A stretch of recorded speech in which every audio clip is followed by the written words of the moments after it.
Introduction to the Lost Peatlands project. So this is the project team. We are based in the Regos Mountains, and we have quite an extensive program of peatland restoration and community outreach going on. We also partner with universities to undertake specific research during the course of the year. So if you could just click onto the map, Mike, for anyone who's not familiar with the area or is familiar with the area and don't know the exact layout of our sites, we've got 3 large habitat restoration areas in the uplands of the valleys, and then 6 smaller community wild spaces spread across the project area. So we could just go on to the next slide, Mike. Just as a kind of brief run through for anybody who isn't familiar with forest to bog restoration or kind of the natural history of the peatlands of the South Wales valleys, we just wanted to do a brief recap. So this is what a ploughed, drained and planted peatland looks like. This was once a functioning system, but through the 50s and 60s, a lot of the uplands of the valleys were afforested and drained. For us, for what we deal with, some of the implications of those processes are mechanical. You get a loss of peat through ploughing, and then as the peat shrinks and dries, you get kind of erosional damage and internal erosion as the peat shrinks. The lowering of the water table and the kind of increased drying that we get from transpiration through the trees alters the processes that happen in a normal functioning bog. So we get altered greenhouse gas dynamics and a restriction of typical mire vegetation to the wettest, flattest areas on the site, and a loss of that kind of functional top layer of the peatland system, the acrotalm. We also get altered hydrological regime in terms of water table and surface flow. The surface flow becomes limited to the straight plough lines that run through the system, and all of these kind of combine to get an alteration or loss of this kind of specialist and native biodiversity that we associate with these habitats.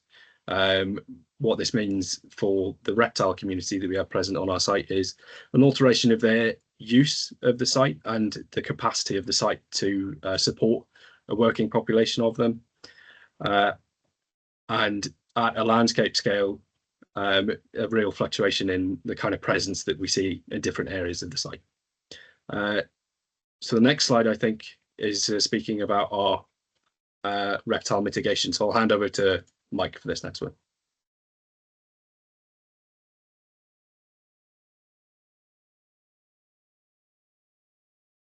Maybe Joe.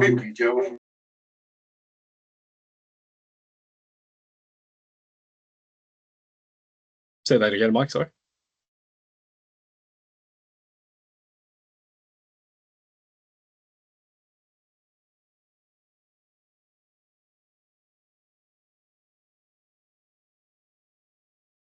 I just need to be unmuted to. It says you are unmuted. 1 minute. I just went in and unmuted myself. Sorry. So. Oh, okay. There we are. Yeah, sorry guys. So yeah, just to recap what we actually did in consideration of reptiles during our restoration. So we followed this advice from ARG advice note 10. So fairly standard kind of stuff. We did a death study looking for records of reptiles on our restoration sites prior to undertaking restoration. Also did a suite of visual surveys. And for the site we're going to talk about today, that Castell Nos HRA, we found records of common lizard in the area, but very few other records of any other reptile species. And in turn, the peatland that we're working on is a Molinia-dominated peatland with really dense Molinia thatch. And although it was assessed as suitable, so for active kind of use by reptiles, it didn't really offer much in the way of significant hibernation potential. It was very wet, but did offer some small areas of basking habitat. So basically our mitigation for our works was mostly timing. So the majority of our peatland restoration works in our sites was just undertaken outside of the reptile active period. Some small discrete areas, so some ditch blocking, using timber dams and peat dams, and discrete areas was taken during the active period, and that was really undertaken under supervision of ecologists, really, and restricted to kind of discrete features. So that's the approach we took on our sites. And the restoration interventions themselves consisted of ditch blocking and the use of cross tracking, basically to try and compress layers of peat down and raise the water table back up across these areas of the site. And this is an aerial view of the two sides of the site that Sam's going to talk a little bit more about in a sec. And the restoration works were delivered on both of these a couple of years ago now. And we've been monitoring the water level change following this restoration, and what we've seen is on an average around about 2 centimetre increase in water table depth. So the water table higher to the surface, and this graph is kind of inverted, showing how close the dip well measurements are to a controlled dip well on a good quality bog site in the area. And that's just a rapid run through of our sites and what we've been doing. I think we're going to hand over to Sam now to talk to you about his research he's been doing on our Castell Knock site. You okay to share your screen, Sam? Yes, I'll share now. Do let me know if you can see the slide. Yeah, I can see that, Sam. You're all good to go. Cool. Hi everyone, I'm Sam Tillett. So I'm just finished my master's at Cardiff University, and as part of our research project, we were tasked with either doing a data analysis type dissertation or do a data analysis project. So I chose the data analysis because I like to get hands-on with things. And through one of my supervisors, Dr. Rob Thomas, I got in touch with Mike from the Lost Peatlands. And then there was a couple areas of topics of interest for Lost Peatlands to be done at the sites, and an area of interest to me was reptile usage. So this is how I got down the route of the Lost Peatlands and the project of looking at reptiles. And then the project as a total was over an 8-week period. We were allocated a pretty limited time slot for our dissertation, but I was still able to get a lot done in this time. And then in this presentation, I'll be talking through my project, which was assessing the effects of upland peatland restoration on reptile habitat utilization, integrating more traditional techniques of survey methods, and then a more innovative technique that I've created myself. And again, this was done alongside Lost Peatlands and Cardiff University, with Mike as one of my supervisors, Dr. Rhys Jones and Dr. Rob Thomas from Cardiff University. And just to start off with an introduction into my research. So the main question I wanted to ask was, what are these effects of peatland restoration on reptile usage in these habitats? Trying to bridge knowledge gaps of reptile behaviour in these habitats, as there is very little known of the reaction to reptiles of any form of restoration in upland habitats, and more specifically peatlands, whether there's a negative effect, whether the increased water table pushes them out, or whether they can use this to their advantage. And it could be due to more historical persecution of reptiles, more specifically things like adders, through mythology and religion, pushing people away from wanting to learn about these type of species. But as a whole, there's just very little data out there on them. And hopefully the findings of the project can help inform future restoration efforts in peatland, but also as a whole in conservation strategies, and whether there are mitigations to have if there is positive or negative effects. And the site, as Mike mentioned, was Castell Knock in South Wales. It's near Mardy. And here's just a map I've created of the site. So the black boundary is the site boundary, obviously. And then the areas in red are the treated, so restored areas by the Lost Peatlands, so the northern and southern area. The boundary being a forestry path to distinguish north and south aspect. And then mosaic regeneration in wet heath, marshy grassland habitat in yellow, and then in this purple area of untreated, non-natural peat that had remained prior and since the conifer plantations. And then methods of restoration such as ground smoothing, drainage blocking, and this visual image here taken by Lost Peatlands is this northern part of the site here, and the methods of drainage blocking, where they'd scooped an area of peat and plugged these drainage channels to then try and increase the water table. And then, as you'll see through my presentation, some of these ponds created some interesting findings.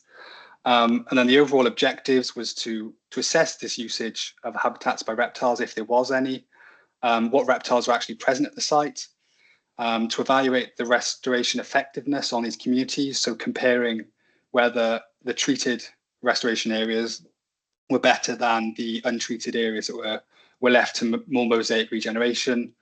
And then also the comparative aspect of my more innovative trap I've created, comparing that to more traditional techniques and whether they can complement each other or whether traditional are still better. So moving on to the innovative method I've created. So it's an X-shaped camera trap. I've taken inspiration from several papers that looked at creating sort of linear exclusion fence at the edge of a property and placing a camera in the middle and seeing the terrestrial activity going through. My take on this is a bit more extreme, so it's more of an X shape, as you can see here.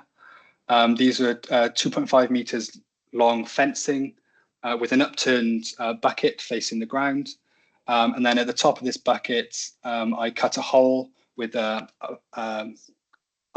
large potting tray where I mounted a camera facing the ground with a square with a grid pattern of 2 centimeters by 2 centimeters to try and be able to judge the size of any individuals that came through. I was able to thankfully borrow the cameras from the Lost Peatlands and Dr. Mike Schuing, which I was grateful for. So I was able to have 9 cameras in total, and I dispersed them 3 in each habitat type. On the map here, you can see the dispersion as a whole. The camera traps allow for a nice, more continuous monitoring of activity, whilst also creating a more non-invasive way of monitoring this activity, being able to be conducted obviously daily and through infrared cameras overnight. The settings were set at a burst feature. Video was trialed to start with, but this burst feature became more successful in capturing faster moving individuals going underneath. And the camera trap allows species ID, species sizing through the grid pattern, other weather variables such as time of day, where you're able to judge if it's obviously wet or dry due to the rain spots. And then to create a more comprehensive habitat coverage, each camera trap was rotated every 2 weeks from their locations. And on this map, you can see there was a total of 27 locations where the cameras were placed through this rotation method, trying to create a more complete coverage of the site rather than keeping it in specific locations. The allocation was created using a quadrat created over the map, and then RStudio package DYLR was used to create random points along the site. However, there was some bias with the placement, as either inaccessible for myself, where there was deep water channels, or topography issues with placing the trap. So as close to these locations as possible was done, but still trying to keep it a random allocation. And then the more traditional method that was used was refugia, which some of you may know for reptiles, where it's creating an artificial refugia for them to shelter under or on top and to bask in the sun. I created these using roofing felt in a large rolled up sheet. The optimal size I chose was 1 meter by 50 centimeters. This was chosen to keep my budget down because I was allocated a certain budget for my project, but whilst also trying to still be able to capture species like grass snake that can potentially be quite large. And also for logistical issues of these were pre-measured but then cut at the site. The site's quite extensive, so walking larger refuge around the site would have taken a lot more time. In total, I allocated 60 refuges to the site. So on this map here, there's 20 in each habitat type. So red for treated, purple for untreated, and then this more wet heath marsh grassland area with unique IDs. So for treated, it was T1 to T20, and the same for the others. And again, a similar method of random allocation was done using a quadrat grid. However, again, there was some bias involved where there could be tree stumps, water sources, or other habitat restraints with placing the trap flat, the refugia flat. So as close to these locations again was done. Refugia checks were done 3 times a week over the 8-week period. And whilst also doing the more traditional technique of a slow approach, lifting the refugia with a snake hook, I also used an infrared thermometer to take the surface and underside temperatures to see again if there was any thermal preference as well. Just add another variable to this project. And then the final traditional methods of visual observation, which is well understood for this type of survey.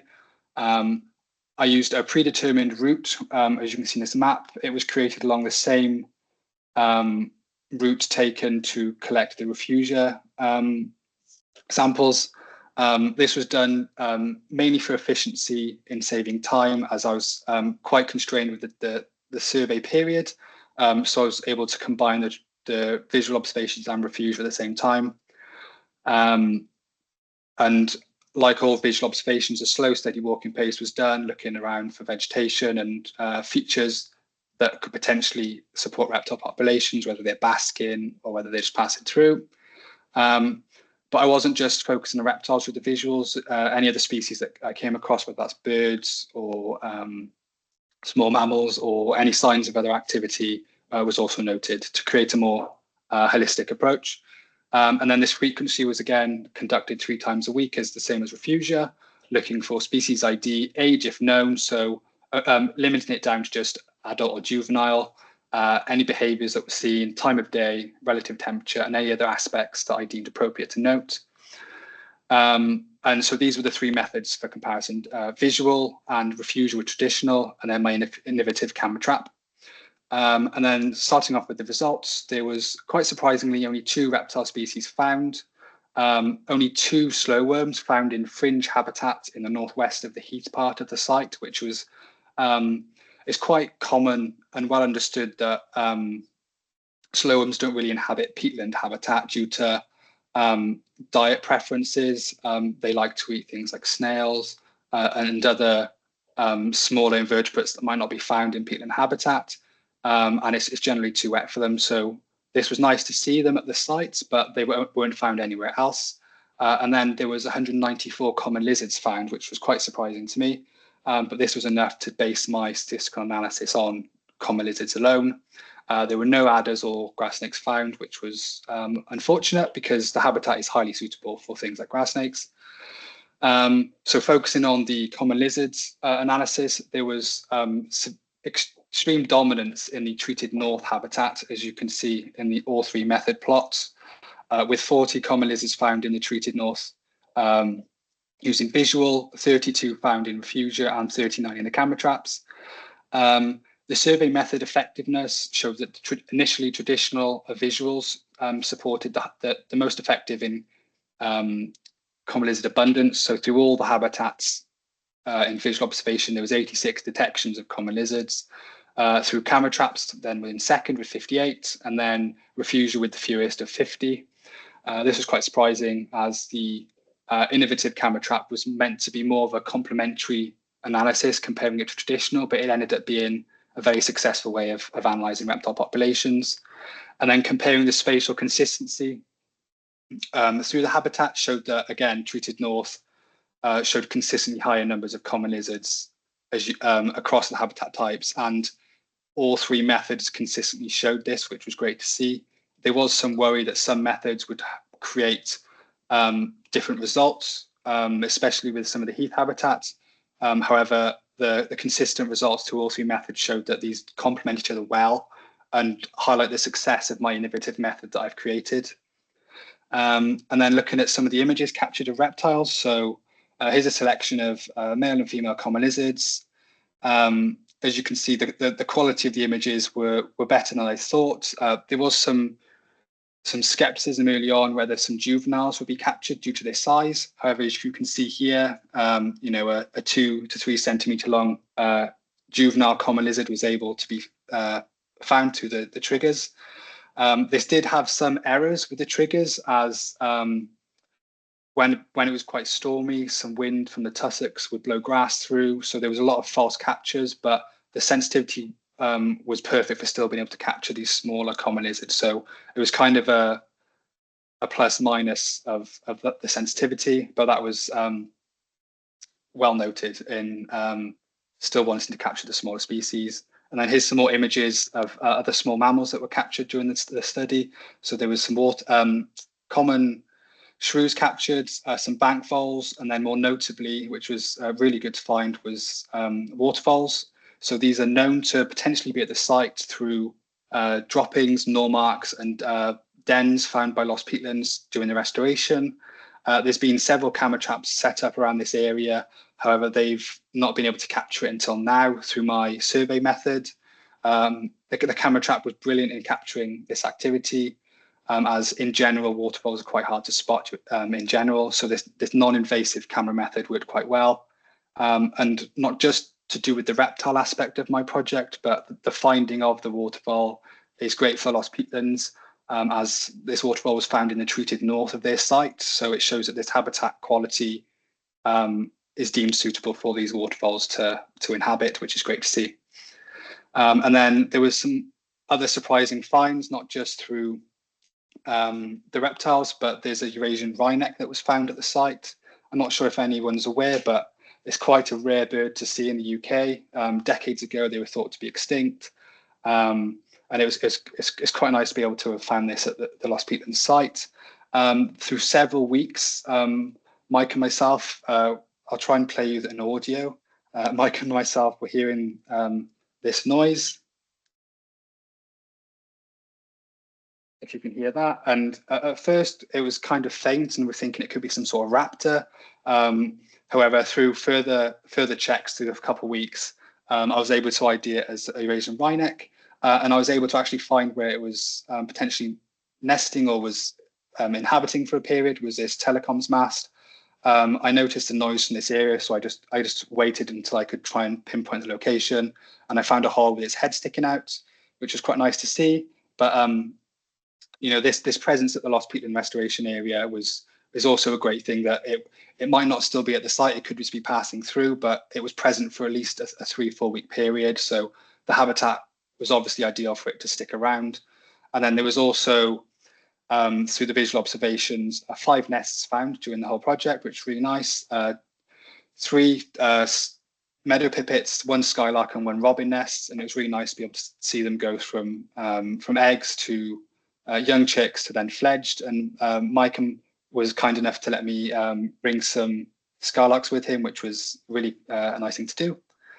And then I also did general additive models in our studio to try and compare the survey methods. So looking at the probability of detection across relative temperature and seeing whether the really traditional method of visual was better or worse than cameras in detecting them.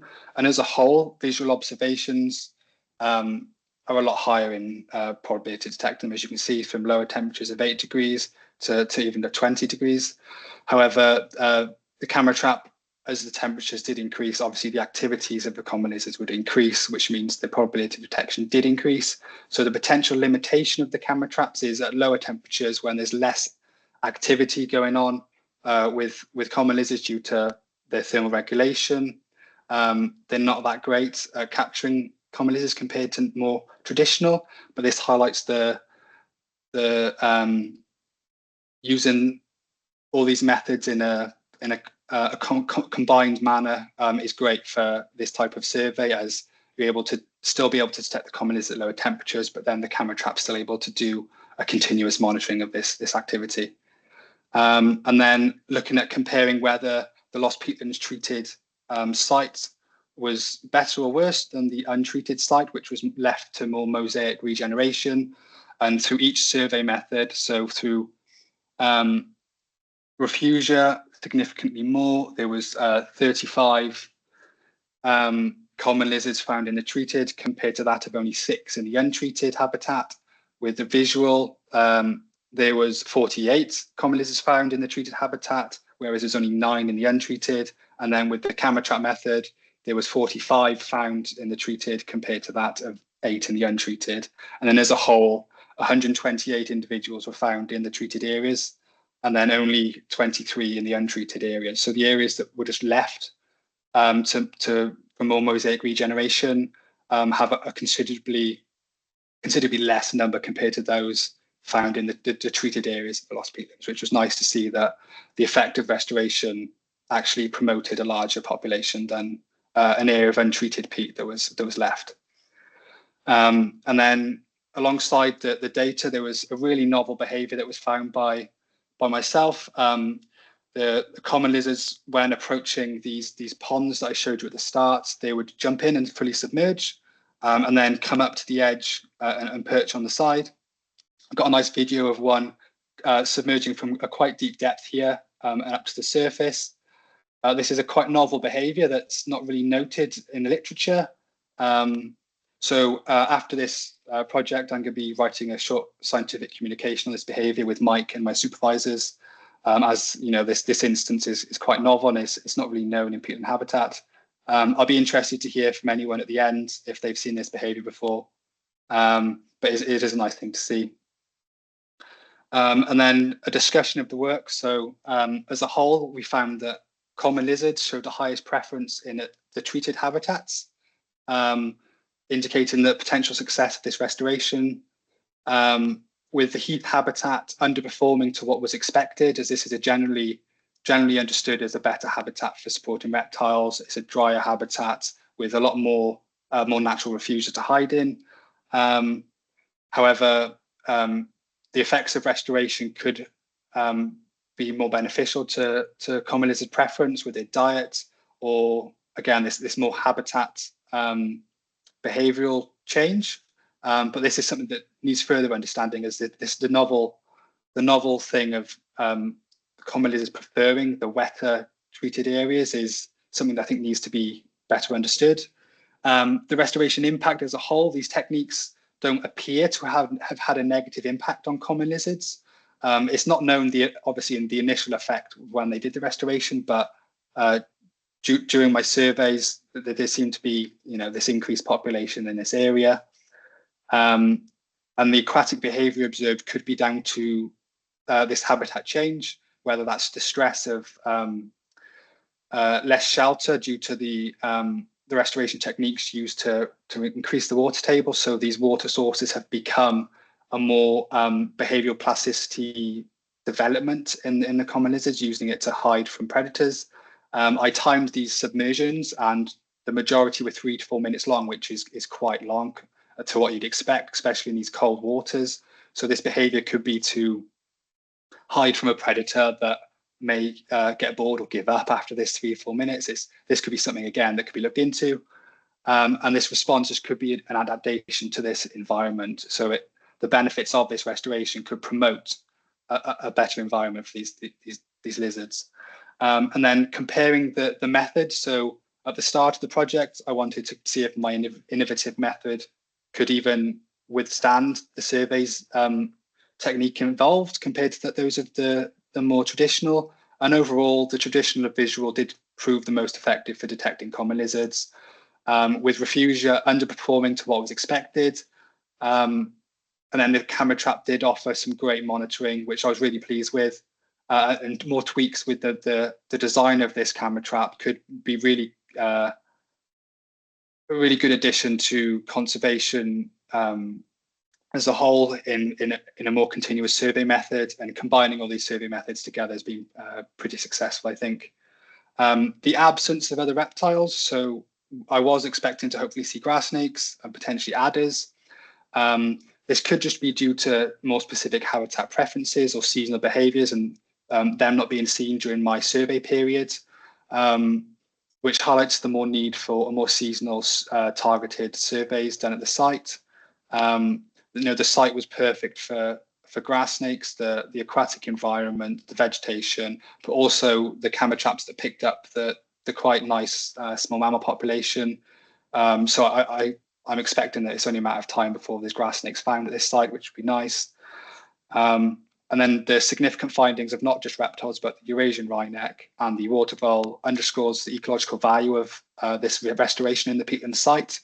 And I hope that my projects help to inform a better understanding of reptile usage as a whole. And hopefully this can trigger more surveys to be done in this area, especially in this water behaviour that I found as well. So I thank you for listening, and I hope you enjoyed. And anything else from anyone? Thanks, Sam. That was really good. Yeah, we've got a couple of questions in the chat. Should we make a start going through those? I'll just say at the outset, perhaps I think something none of us actually really covered was the timeline of what happened when, in that the restoration works were undertaken during the winter of 21-22, and then Sam's research was undertaken over the summer this year, so summer 2024. So a couple of years post restoration works at Castell North. So that's the timeline of when works were undertaken. So yeah, I got a couple of questions in the chat. Marie has got the first question. And Marie, do you want to unmute and ask it yourself, or do you want me to ask? I'm happy to ask, given that I asked a question. I asked a couple of questions actually. How did you decide where to place the cameras? Did you have were you looking for specific things in terms of, as you said, because you sort of know where some species might prefer certain sort of landscape features. So did you sort of try to sort of place them where you sort of guess where they would be likely to be, or did you try to really do it at random? So I used the Quadrat and created random allocations using, I think it's the DYLR or DPLR in RStudio to create the random points. And then once I got to those locations, there was some bias with obviously obstruction through some of the water ponds or vegetation.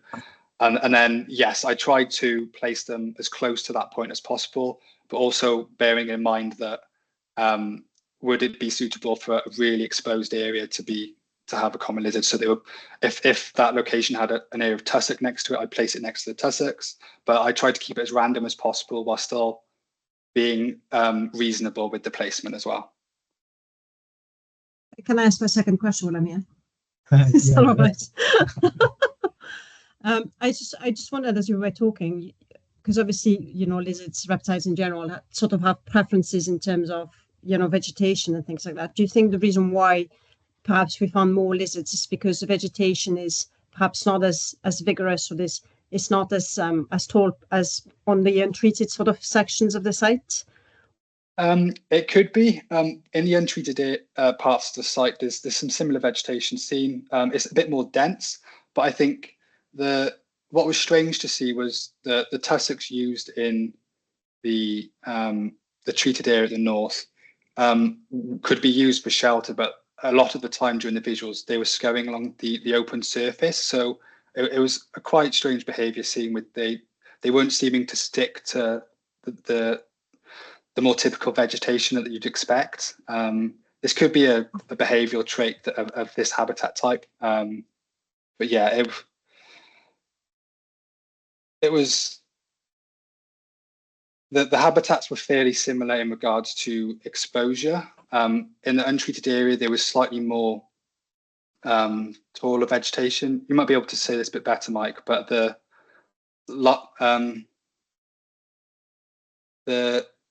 cross-tracking and the ground smoothing it made it a flatter environment compared to that of the untreated areas. Yes. Does that answer your question? This is kind of where I was getting at, because when I've gone to sort of talks about others, for instance, they tend to say that they try to sort of find sites which are have their own sort of microclimates. You understand what I mean by that? You have the sort of a certain typical way of landscape that makes them we're more likely to be there because we can do what we've got to do. We can bask and we can feed and we can do whatever. And I just wondered if that also translates with, in the case of lizards, if it was the opposite way, as you said, because you had sort of a flatter, maybe shorter vegetation in comparison to an area where you would have mixed things like a mixed frith, for instance, then is it typical perhaps of a lizard to actually seek those habitats as opposed to go for something that perhaps another would go for? That was my question. So so you sort of answered it. Okay. Sorry. Yeah, I mean the vegetation in the untreated areas is much more rank. So it's a very tall, rank Molinia grassland, largely with scattered scrub in small open areas. So yeah, it could play into it. Definitely, it's a shorter, less vigorous vegetation in treated areas at the minute. So yeah, that could be a factor. Thank you. Sorry, I'll be quiet now. No worries. And then got a question from Adam Millington. Adam, do you want to unmute and ask your question, or would you like me to do it? I think I'm going now. Hi there. That was all really interesting. I really like the kind of drift net array with the camera trap facing down at the ground surface. That was interesting. My question came from we're in the North Peatlands National Landscape looking at distribution of adder populations and sort of population genetics there. And when we were sort of planning our field work, we were thinking about using refugia in combination with camera traps to see what was going on between refugia survey as one of the methods we were using.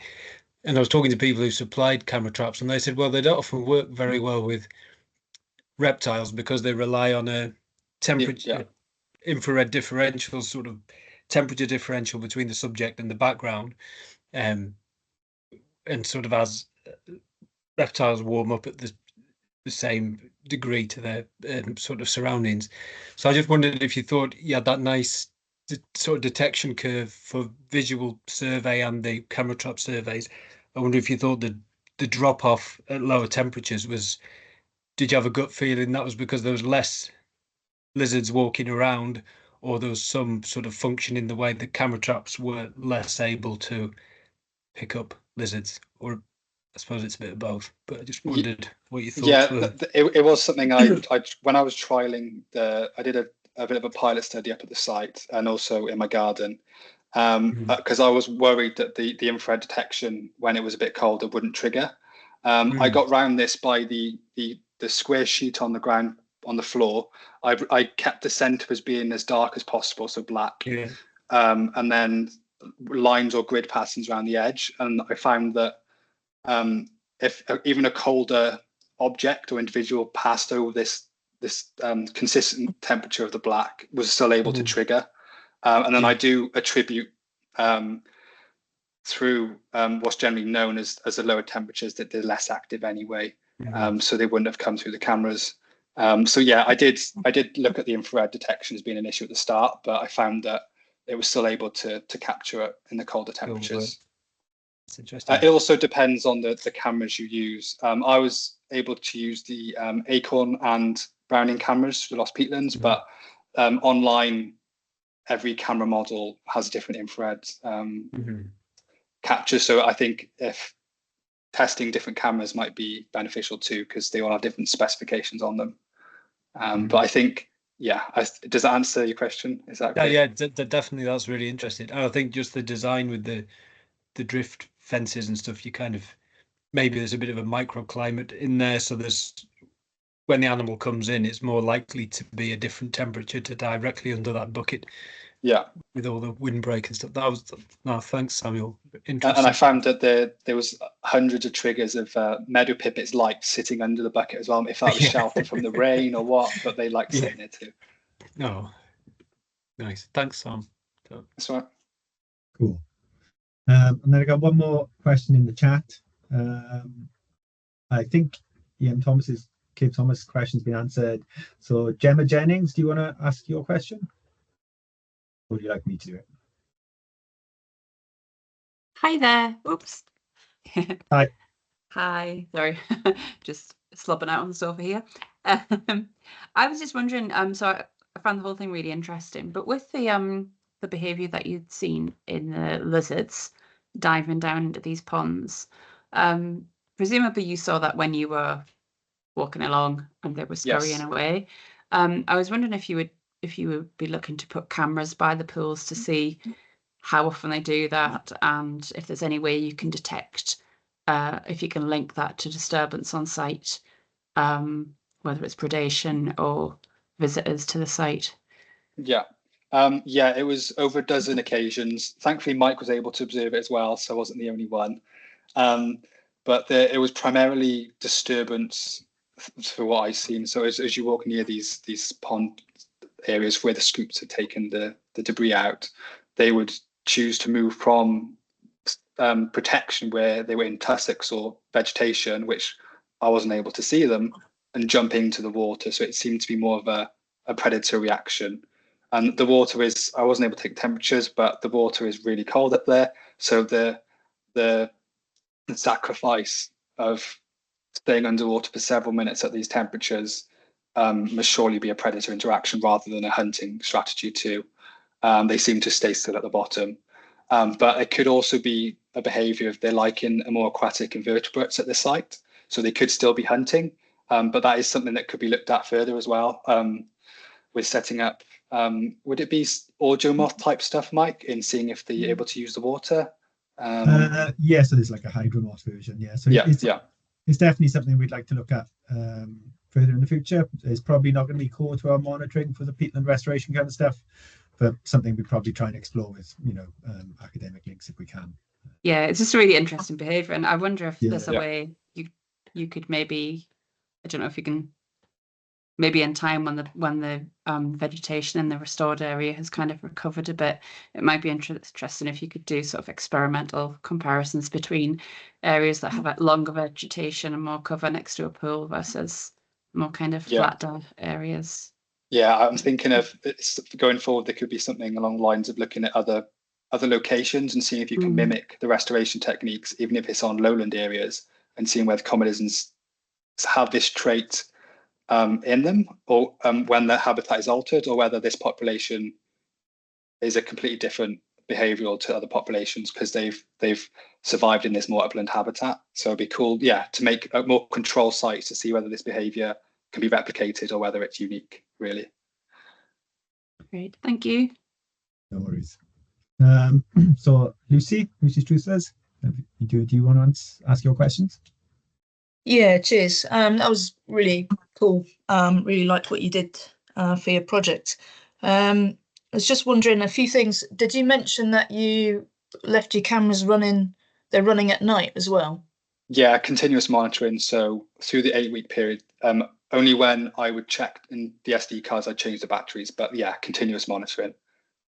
Okay. Did you detect any at night? No common lizards at night. Okay.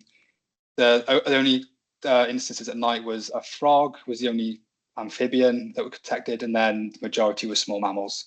It was only early mornings would tend to be the birds and the meadow pipits and the small mammals, and then it was generally about after 9:30, 10 you'd start to get the common lizards. So it's generally their predicted activity times, really, when the day was warming up. Okay. Yeah. Yep. And so you did this throughout the summer. You said you did 3 visits a week, so 3 transit walks a week. Yeah, Is that right? It was from the end of April to the first week of July. That was our study window.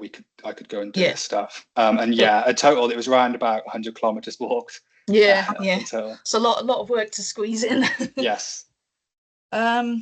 I wondered if there was any way that you excluded or needed to exclude double counts or of the same individuals on your camera traps. So with the camera traps, this was done. So there could potentially be an individual that hung around for a period. So it was generally within 5 minutes. I'd count it as another individual, but the image quality was good enough that you could kind of tell if it was the same individual. I couldn't just definitively say, but a lot of them had no tails, regrowth. You could kind of tell. So it was generally, it was the same for the birds as well. There was a meadow pipit that stayed there for at least half an hour, just hopping about. There was maybe 5. With birds, it was mainly 10 minutes because I didn't know if it was the same individual, but there was an exclusion. And sorry, just a couple more things. You mentioned other species taking advantage of your bucket. Did you record any predation of common lizards by birds from your traps at all? Not through the traps. I was able to get a meadow pipit eating a small invertebrate on there, like a fly or something. Yeah. Okay. But nothing of predation on the common lizards. When I was at the site, I had a carrion crow fly past, and there was something in its claws, but I couldn't say if it was Yeah. missed or not. Do you think that if you were to employ the same techniques on snakes, they could act as prey traps? As in, the snakes would be easier to pick up by birds of prey, corvids, that sort of thing. I tried to minimise the destruction around the trap. So in general, I was the lines where the fencing were a tiny layer was dug to try and smush it against the fencing. But within a week or so, the grass around the trap was back to normal. So the only exposed area was the square. Okay. It wouldn't appear to be too detrimental to snakes. They didn't come up it wasn't a destruction of, say, a square around the trap. It was more the initial week or so to bed the trap in. The grass was fairly flat, but after a week or so, the only addition was the fencing that you wouldn't have, for predators, they wouldn't really be able to see unless it was on the square. The fences were quite nice so that they could be sheltered as well, potentially along the rim of the fence where the grass was touching. There was a nice little funnel that a couple of occasions when I had to move the fencing, some common lizards would pop out from under it. So they were using it as some shelter as well. Yeah, that's cool to know, because Adam spoke earlier. We're working on the same team, and so it's quite interesting to see the way you're using the camera traps. I was a bit dubious about using them on refugia, because my job anyway, is to try and find as many as possible across the North Pennines. So we needed to visit different locations really frequently. But in terms of setting things up, and it's almost like an additional volunteer for you, isn't it, those cameras? Yeah. So it's quite handy. But I just wondered about that sort of funneling effect, whether that could cause an issue, or whether you'd thought about that. So that's interesting. Yeah. Another note is where the bucket is as well. The gap between the ground and the bottom of the bucket isn't that large. So unless a bird of prey is fairly close, it wouldn't really be, from a distance, you wouldn't be able to spot the snake on the surface, I don't think. But that could be something to be looked at as well. Yeah, no, it's just interesting. Okay, cool. Thank you. That's fine. No worries. Thanks for that. And then I think next we've got T Lions, who's got some questions. Sorry, I'm not sure you're based in. Yeah. Oh, I've got a weird background. Don't know where that's come from. Yeah, it's really cool, Sam. I actually very briefly saw you up there. I was working with Imogen on the freshwater invertebrates up there, and interestingly, we saw this with the lizards as well. I was only up there a few times, only witnessed it, but in quite exactly as you described it, sort of in quite close proximity. It's really interesting. And I know that she'd seen it up there a few times, and another person as well who'd been working up there has also seen it. So it seems to really, and I know that Danny, who's here as well, has seen it a fair bit. He lives around there, so he would know. It's really interesting stuff. The one that I saw, and I've got some good pictures of, which I'd be quite happy to send you and stuff, is that it really does seem to be, the one that I saw was it had positioned itself in a basking spot on a piece of grass, almost overhanging the water. And lizards, as I'm sure you know, have quite a habitual sort of basking area, home area, and escape routes, which they plan around the areas. They plan these routes and stuff. And it did seem like it's more than I've seen them in other places, sort of, if you will, accidentally running through water or traveling through water. But seems like quite a deliberate thing. And as you said, they stay underwater, which is really fascinating. I haven't really heard of from elsewhere. So yeah, it's really, really interesting stuff. And I thought I had something else to say as well, but I can't remember what it is now. Really, really interesting. Did you manage to wait and see how long they were under? Were they under for several minutes as well?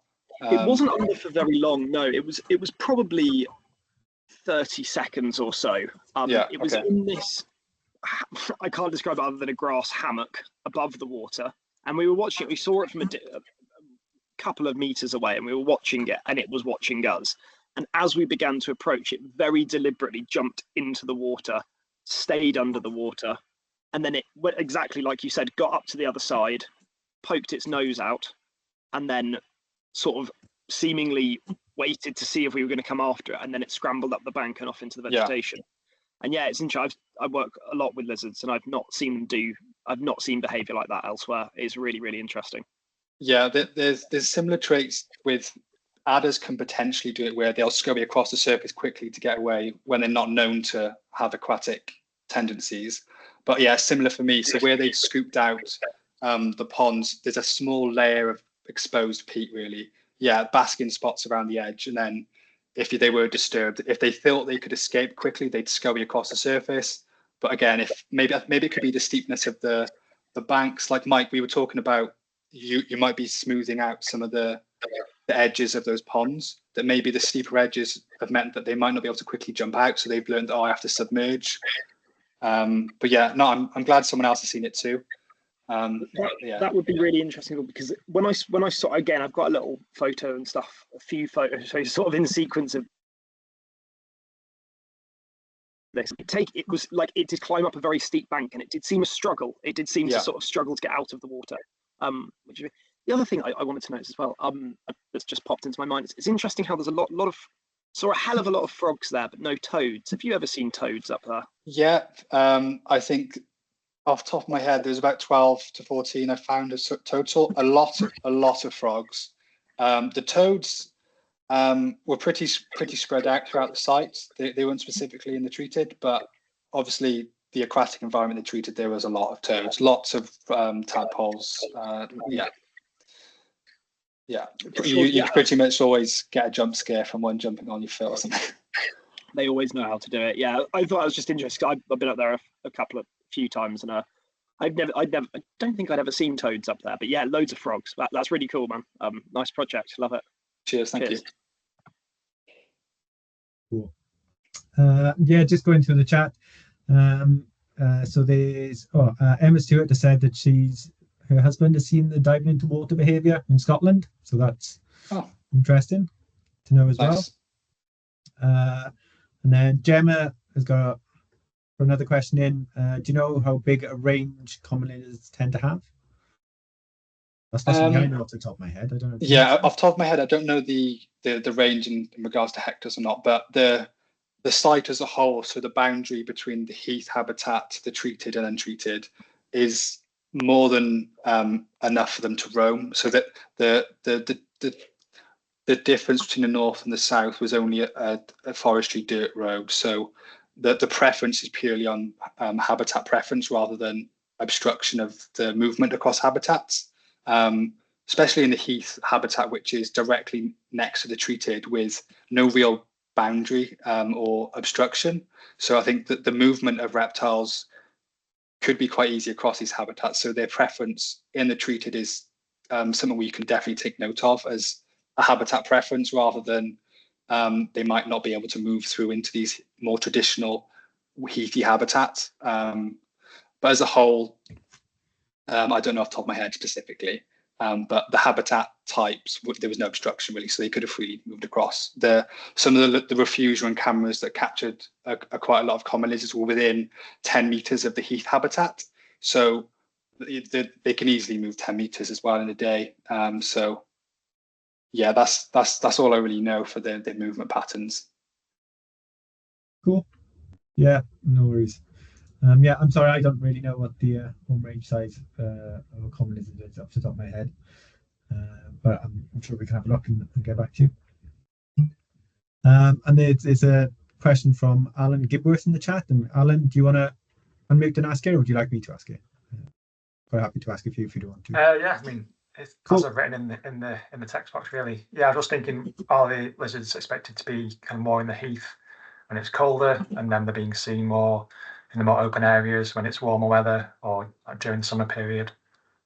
Yeah, this is something that I've noted as something that needs to be looked at with a more seasonal study of the site, whether they are preferring in the early parts of the year in the heath habitat. It's definitely something that could be expected on the fringe habitat between the treated and heath, where there's more adequate shelter or areas for hibernaculum or just overnight inhabitants, really. The heath habitat, there's a lot of remnants of these conifer plantations with the stumps and debris from logs and things like that. So the habitat is perfect for reptiles.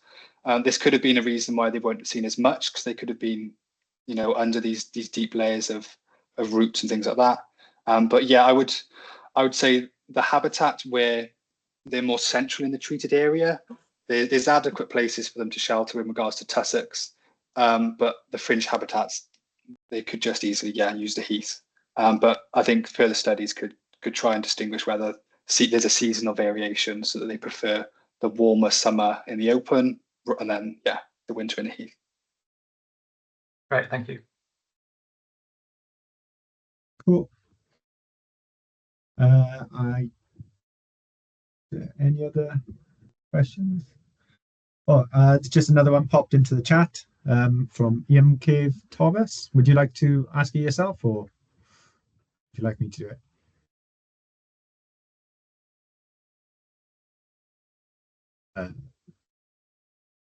I'm quite happy to ask it. So the question is, was there on 3 occasions you conducted the visual observations? If so, how long were these observations? Just curious, with the visual observation results achieving more than the camera traps? So I'll read that again. 3 occasions. So three times a week for the 8-week period. The time taken was how long it took me to do the route, really. I'd get to the site for around 8:30, 9 o'clock, and then it was whenever I'd complete the study. Visual observation results too. So the visual observations, I think, achieved the most anyway, because I was covering the largest distance, whereas the cameras were rotated, but they were fixed. So the fencing was only so long that individuals could have just gone straight past. And the camera traps, because of their fixed position, I think was achieving a lot less in visual, where it was more of I was disturbing them physically walking through the site too. So through the peatland area, there's a lot of vibration through the soil from me walking anyway, due to the high water table and things like that. So I think they were just more seen through visuals due to disturbance on top of that. Does that answer your question?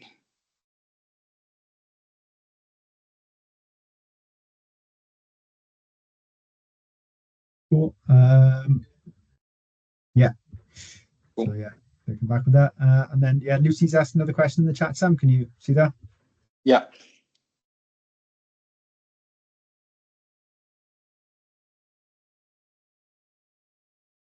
The transects.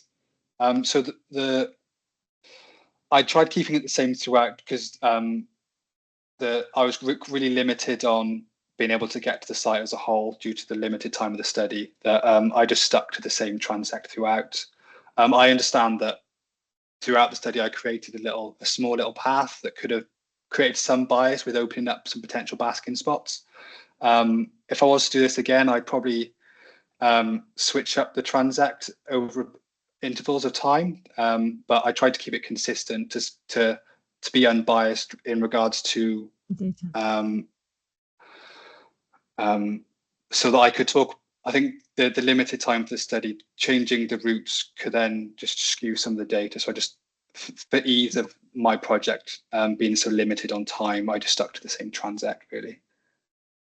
Okay, yeah. I was just wondering that with other transects that I've done in the past, tend to alternate the end that I start, or maybe I'll start, because obviously, say at 9 o'clock in the morning, I might get the bulk of my observations there, which sort of introduces this sort of bias, because the other half of the site, say there's fewer observations, but it's purely a time or a condition based on conditions and time, as opposed to that actual area is unsuitable, if you see what I mean. So that's the only reason I'm thinking. But yeah, I appreciate you're under really short time frame to get things done, so it's just a little consideration. Yeah, I kind of shot myself in the foot with the size of the site for walking, that I was worried with starting at a certain time, but then maybe when I finished was a completely different time of day. So that was an issue. So if this was done further, just have more people to And yeah, I think I was over ambitious with the size of my transects. But yeah, that is definitely something I did note, and there was some potential bias involved in that. I think it's worth saying that Sam's camera traps showed a similar pattern to the the refugia around the walk transect. So I think that gives him some confidence, really, that although it could have introduced bias, it doesn't seem to have. It seems to be quite consistent observations, really. Cool. Cheers. Right, I think there's one more question in the chat there, Sam. Where did you develop the camera trap idea again?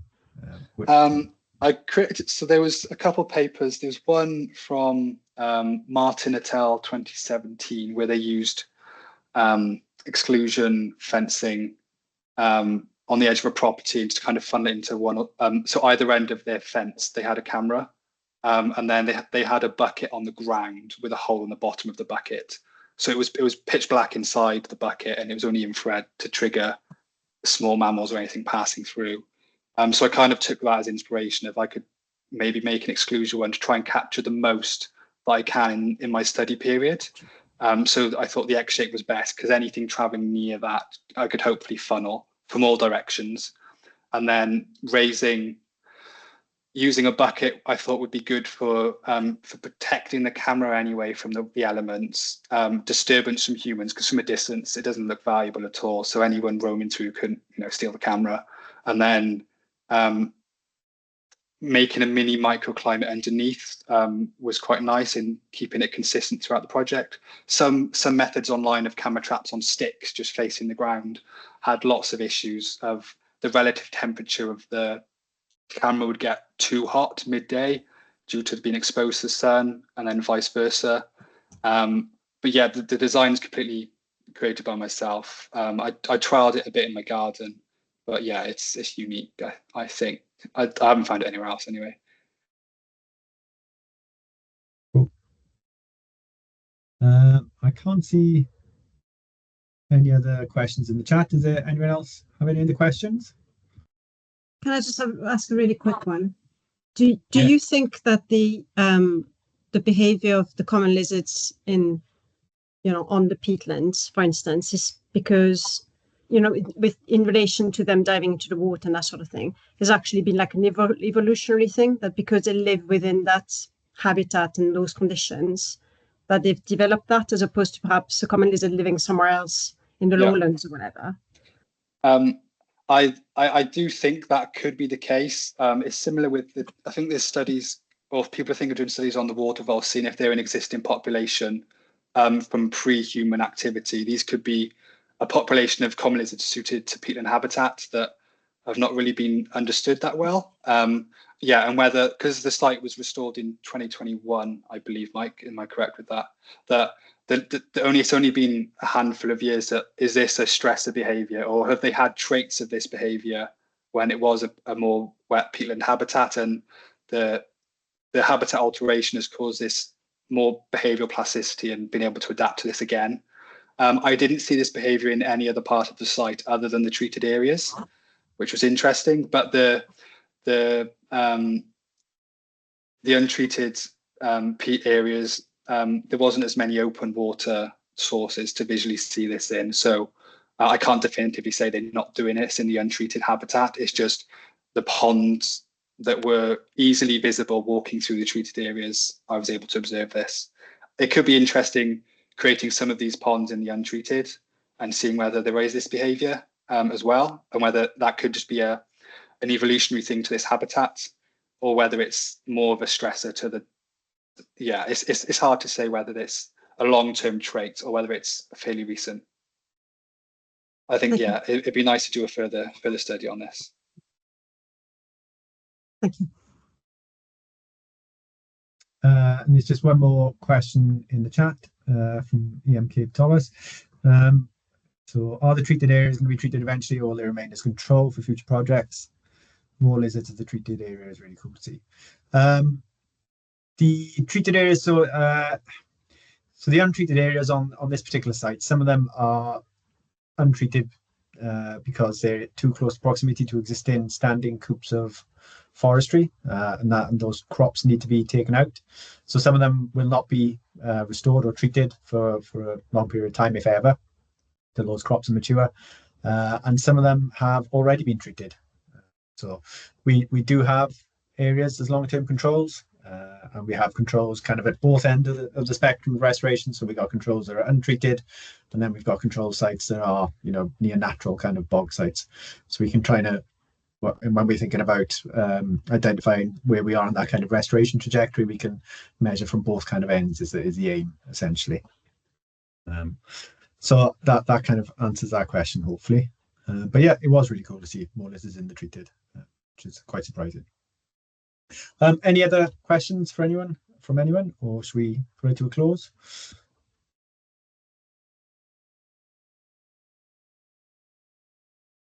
Cool. No, yeah, just again say thank you very much to Sam for sharing his research with us, and yeah, it was really good fun to do that. And thanks everyone for joining us this evening. I hope you all enjoyed, and yeah, please connect with us on socials, and we'll have a few other things going on over the winter, so keep your eyes peeled. Thanks all. If anyone has any anything else to talk about with the behaviour, just hit me a message on LinkedIn. Yeah, it'd be nice to see some more images if possible. Yeah, I think, yeah, you were going to say, Sam, you're particularly interested in seeing any other examples of this behaviour, yeah? So if anyone's got images or records, that would be from elsewhere in the UK, it'd be cool to share with Sam.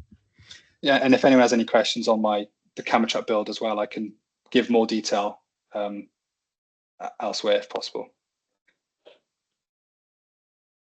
Thanks very much, everybody. Cheers, thanks all. Cheers, Mike. Thanks for doing this.